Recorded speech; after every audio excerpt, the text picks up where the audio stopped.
იხილება საქართველოს პარლამენტის დადგენილების პროექტი საქართველოს პარლამენტის 2015 წლის ბიუჯეტის პროექტის დამტკიცების შესახებ.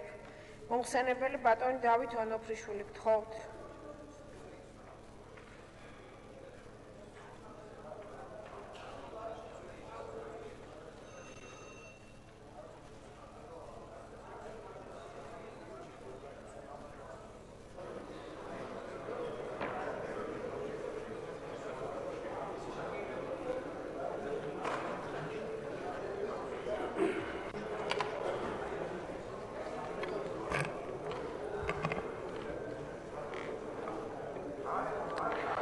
Adrțemul colegilor, წარმოგიდგენთ საქართველოს პარლამენტის დადგენილების პროექტს, საქართველოს პარლამენტის 2015 წლის ბიუჯეტის პროექტის დამტკიცების შესახებ, რომელიც თქვენთან უნდა იყოს დარიგებული, სადაც წერია შემდეგი, რომ საქართველოს პარლამენტის რეგლამენტის 257 მუხლის პირველ და მეორე პუნქტების შესაბამისად საქართველოს პარლამენტი ადგენს დამტკიცდეს საქართველოს პარლამენტის 2015 წლის ბიუჯეტის პროექტი, რომელიც თან ერთვის და წარედგინოს საქართველოს მთავრობას საქართველოს 2015 წლის სახელმწიფო ბიუჯეტის შესახებ საქართველოს კანონში გასათვალისწინებლად.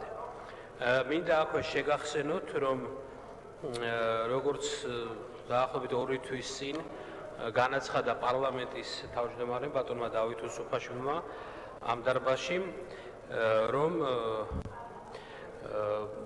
მისი განწყობა და მოსაზრებაა, რომ 2015 წლის ბიუჯეტის ძირითადი მაჩვენებელი, ხარჯვითი მაჩვენებელი იყოს იგივე, რაც არის წლევანდელი 2014 წლის.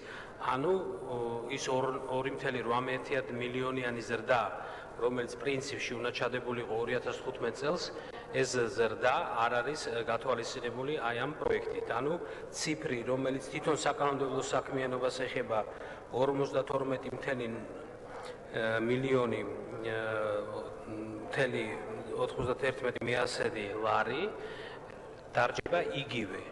ანუ შიდა გადანაწილება ცხადია ეს მოსალოდნელია, მაგრამ მთლიანობაში ციფრი იქნება იგივე და ამავე დანარჩი არის შემდგომში საპროგნოზო პარამეტრები, ანუ ეს ზრდა უკვე მოსალოდნელია მომავალში გადანაწილებული 16-17 და 18 წლებზე, როგორც ეს არის ფორმით, როგორცაც ითხოვს ფინანს და სამინისტრო. აი ეს არის ამ დადგენილების არსი და მოგიწოდებთ, რომ ხარი დაუჭიროთ. მადლობთ. მადლობთ, მომხსენებელთან თუ არის შეკითხვები? ბატონი ზურაბ მელიქიშვილი. ბატონ დავით, ამაინტერესებს, ესე იგი თქვენ აღნიშნეთ, რომ განსაზღვრული იყო უფრო მეტი, ეხლა უნდა შემცირდეს, რა გამომდინარე იქიდან, რომ პარლამენტის თავმჯდომარის, ასე ვთქვათ, განცხადება იყო, ის ციფრები თქვენი დაგეგმილი იყო და მაინტერესებს, რაში იყო ზრდა გათვალისწინებული და ეხლა რაში მოაკლდება ეს თანხა? მინდა გითხრათ, რომ ზოგადად მოთხოვნა მაღალი იყო განსაკუთრებით, როცა ტარდებოდა სარემონტო სამუშაოები ახლა თბილისში, ასევე პოტენციურად მოსალოდნელი იყო სხვა შეიძლება ისეთი ტექნიკის თქვათ შეძენა, რომელიც პარლამენტს ჭირდება, ანუ მანქანების განახლება, ეს ყველაფერი გადაიდო და პრაქტიკულად როგორც ჩანს ამ წელს უკვე აღარ იქნება. Ну, გააჩნია ხა ნაშტი რა დარჩება გამოჩნდება წლის ბოლოს, მაგრამ როგორც ჩანს ეს წლის ბოლომდე ეს უკვე შეუძლებელი იქნება. ამიტომ ციფრი უბრალოდ იგივე ციფრა დარჩა და რომ იტყვიან რა ციფრიც გვაქვს, იმ ციფრში უნდა ჩავეტიოთ მომავალი წლის პარლამენტის ხარჯებთან მიმართებაში. ანუ ზრდა იცით, რომ ბიუჯეტი რო იზრდება, ყველა საფინანსო ორგანიზაციას პოტენციურად ჩადებული აქვს ზრდა. და შემდგომში კონკრეტული წლის განხილვის პერიოდში უკვე იხილავს, თქვათ, ამ შემთხვევაში პარლამენტი თუ სად და როგორ დაიხარჯოს ეს ზრდა. ამიტომ ეს განხილული აღარც იქნა, იმიტომ რომ ჩავთვალეთ, რომ ისეთ პერიოდში, როდესაც გარკვეულად სხვა პრიორიტეტები უფრო მნიშვნელოვანია ქვეყნის ინტერესებიდან გამომდინარე, ამიტომ ეს ზრდა დავთქვით, რომ არ შეეხოს პარლამენტის 2015 წლის ბიუჯეტის ზრდის ნაწილს და ამიტომ დარჩა იგივე. დანარჩენი გადანაწილების საკითხში უკვე ხაზინადართა საბჭო უკვე გარკვეულწილად ნამსჯელი არის ამ საკითხთან გამსხვილებულ ციფრების გამსხვილებულ ნაწილში, ხოლო უფრო დეტალურად ალბათ შეუძლია ჩვენ საფინანსო დეპარტამენტს მოგვაწოდოს უფრო დეტალური ციფრები, ხოლო რაც ციფრები, რაც მოთხოვნადია ამ შემთხვევაში კანონის მიხედვით, ეს თქვენთან დარიგებულია ამ როგორც დანართის სახით. მადლობთ. კითხვებია კიდევ ლონდარიძე ტარია. მადლობთ. ბატონო დავით, შეკითხვა მაქვს ასეთი. როგორც ვიცით, სექტემბერში საკომიტეტო მოსვენები გაიმართება თბილისში. ანუ ერთი კვირა იქნება თბილისში საკომიტეტო მუშაობის პროცესი და მეორე კვირა სასესიო პროცესი იქნება ქუთაისში. მოგეხსენებათ, რომ ძალიან ბევრი დეპუტატი, განსაკუთრებით მაჟორიტარი დეპუტატები, რომლებიც რეგიონებად არიან წარმოდგენილი, ქუთაისში მათ აქვს შესაბამისი თანხები გამოყოფილი ბინის საცხოვრებელი ფართებისთვის, რომ აქ ამ პერიოდში იმყოფებოდნენ, არის თუ არა გათვალისწინებული ამ კატეგორიისთვის, რომელსაც თბილისში ბინები არ გააჩნიათ, გარკვეული თანხები იმისათვის, რომ ამ დეპუტატებმა შეძლონ თბილისში ცხოვრება, იქ დარჩენა და საკომიტეტო მუშაობაში მონაწილეობის მიღება. მადლობთ. ზაქარია კუცნაშვილი. მინდა გითხრათ, კაცო, ჯერ კითხვებს მოусმინე. კი ბატონო, მოусმინოთ კითხვებს. ბატონო დავით, 2015 წლის პარლამენტის ბიუჯეტით გათვალისწინებული არის თუ არ იქნება თუ არა, თქვენ ფლობთ ალბათ იმ ინფორმაციას, პარლამენტის წევრების ხელფასების ზრდა. მე მესმის, რომ ვეხები არაპოპულარულ საკითხს, მაგრამ მე ვფიქრობ, რომ საპარლამენტო მმართველობის რესპუბლიკაში სახელმწიფო ვერტიკალში ყველაზე დაბალი ხელფასები გვაქვს ჩვენს პარლამენტის წევრებს, რაც არ მიმაჩნია სამართლიანად. შესაბამისად, სვამ ამ შეკითხვას ვიმეორე ვაცნობიერებ საკითხის არაპოპულარობას. სვამ ამ შეკითხვას 2015 წელს იგეგმება თუ არა პარლამენტის წევრების შრომის ანაზღაურების გაუმჯობესება, და დღეს გვაქვს სისტემა, როცა სამინისტროს დეპარტამენტის დირექტორს უფრო მეტი ანაზღაურება დანამატი აქვს, ვიდრე პარლამენტის წევრს. შესაბამისად, ფიქრობ, რომ ეს საკითხი გასასწორებელია, აი ბატონი ვახტანგი მანიშნებს, მათ შორის პარლამენტის აპარატის მოხელეებსაც საკმაოდ დაბალი ანაზღაურება აქვს სხვა საშტატო მოსამსახურებთან მიმართებაშია. მადლობთ. ჩიორა თაქთაქიშვილი. დიდი მადლობა. საქმე ეხება იმ არაერთ საჯარო განცხადებას, რომელიც გაკეთდა თითქოს იმასთან დაკავშირებით, რომ სექტემბრიდან საკომიტეტო მუშაობა თბილისში უნდა წარიმართოს. ამ თავითვე მინდა განვაცხადო, რომ ეს ეწინააღმდეგება საქართველოს კონსტიტუციას, რომლის თანახმადაც პარლამენტმა საკუთარი საქმიანობა, რომელიც არის პირველ რიგში საკანონმდებლო საქმიანობა და ხორციელდება კომიტეტების მუშაობის თვალსაზრისით, უნდა განახორციელოს ქალაქ ქუთაისში. აქედან გამომდინარე, როდესაც თქვენ გეგმავთ ბიუჯეტს, ვფიქრობ არასწორი იქნება რაიმე სახის დაგეგმვა თბილისში კომიტეტის გადატანასთან დაკავშირებით, რამდენადაც ეს პირდაპირ კონსტიტუციას ეწინააღმდეგება. თქვენი პოზიცია როგორი არის ამასთან დაკავშირებით და არის თუ არა ეს თანხები ასახული ბიუჯეტში? აღარ არის კითხვები, შეგიძლიათ უპასუხოთ. დასრულდა კითხვები. მოგახსენებთ, რომ კითხვების გარკვეული ნაწილი აქ პირდაპირ მნიშვნელობით ძნელია თქმა, თუნდაც ხელფასების დასთან დაკავშირებით მე მინდა განვაცხადო, რომ მოსახლეობისთვისაც რომ პარლამენტარის ხელფასი არის 2000 ლარი და ხელზე იღებს 1600 ლარს. და საქართველოს პარლამენტში პრემიები არ გაცემულა საერთოდ დაწყებული 2013 წლიდან პრაქტიკულად რაც ჩვენ მოვედით პარლამენტში პირველ თვეს თუ არ ჩავდით, რაც დახვდა ის იყო იმ მომენტში. რეალურად პრაქტიკულად მაშინათვე ჩვენ შევცვალეთ ეს რეჟიმი და პრემიები პარლამენტში არ გაიცემა. არის ხელფასი, არის დანამატი. ეს არის ორი კომპონენტი და ხელფასი არის 1600 ლარი ხელზე, რომელიც საშუალოდ ქვეყანაში საპარლამენტო რესპუბლიკის ქვეყნისათვის მეც მგონია, რომ ეს არის დაბალი იმ პასუხისმგებლობასთან მიმართებაში, რაც პარლამენტარს და პარლამენტს გააჩნია ქვეყნის მშენებლობის საკითხში და საქმიანობის საკითხში.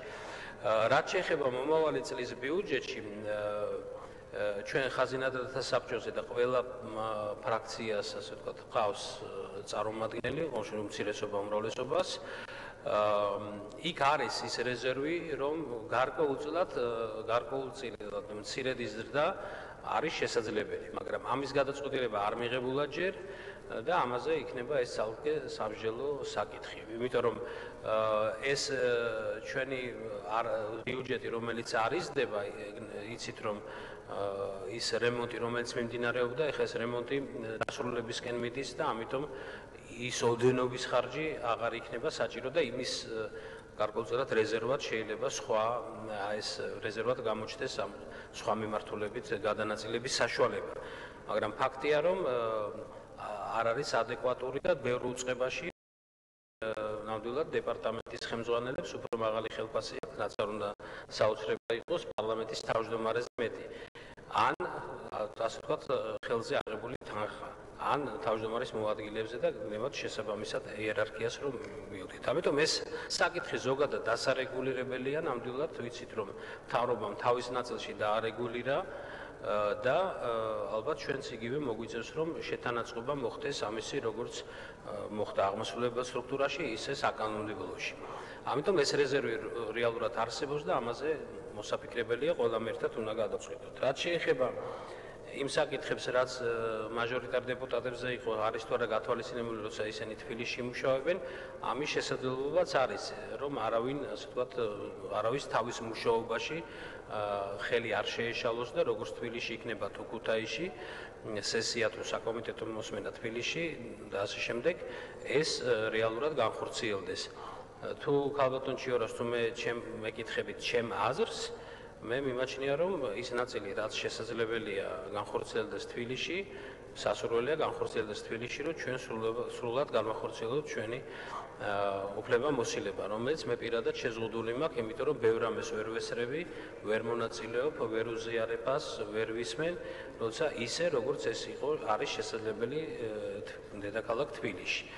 როგორ და რანაირად დაიგებება, ამაზე ალბათ უფრო საპროცედურო და იურიდიულ კომიტეტში შეიძლება მიმართოთ ეს რამდენად როგორ შეიძლება იყოს და რას გვაძლევს კანონი საშუალებას, მაგრამ ფაქტია, რომ ამის საშუალება გარკვეულწილად არსებობს და ალბათ ეს სხვა ადგილას საკამათო საკითხია ამასთან დაკავშირებით. მე მგონი ყველა კითხვას გავეცი პასუხი. ზურაბ მელიქიშვილი ითხოვს დაზუსტებას და ასევე შემდეგ რომელ საკითხზე? არა, შეცდომით აქვს ეთყობა მითითებული და თაქთაქიშვილი ითხოვს დაზუსტებას. არა, ჩემი კითხვა შეეხებოდა მაპატიეთ არა იმდენად თქვენს აზრს, თბილისში ჯობია თუ ქუთაისში ჯობია თქვენთვის პირადად როგორ უფრო მოსახერხებელია თქვენ საცხოვრებელ სახლთან ახლოს მუშაობა თუ სხვა ქალაქში, არამედ ბიუჯეტში როგორ არის ეს საკითხი ასახული, რომელიც აქ არის წარმოდგენილი და არის 2015 წლის ბიუჯეტი. იმიტომ რომ ვფიქრობ, რომ უკვე არაერთი არამიზნობრივი ხარჯია გაღებული, 100 მილიონი ლარი დაიხარჯა თბილისის შენობის რეაბილიტაციისთვის, ეს ყველაზე მცირე თანხა, რომელიც მედიით გახდა ცნობილი და რასაც ადასტურებს პარლამენტის აპარატი, ამჯერად როგორ იგეგმება, თორემ ეს რომ კონსტიტუციასთან შეუსაბამობაში არის, ამას არ ჭირდება რაღაც დიდი დამატებითი განხილვები. ბიუჯეტში როგორ არის ასახული თბილისში თუ ქუთაისში არის დაგეგმილი პარლამენტის საქმიანობა?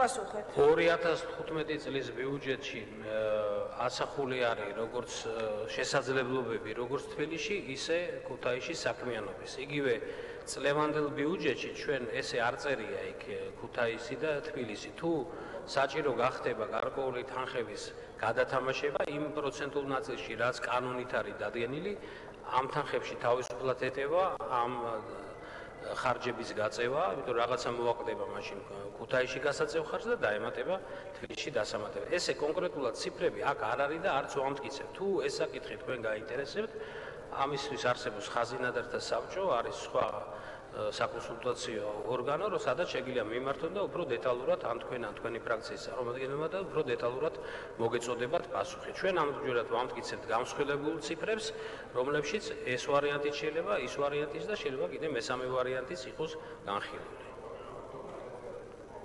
ამოიწურა კითხვები სხვა კომიტეტებს თუ სურთ გამოსვა?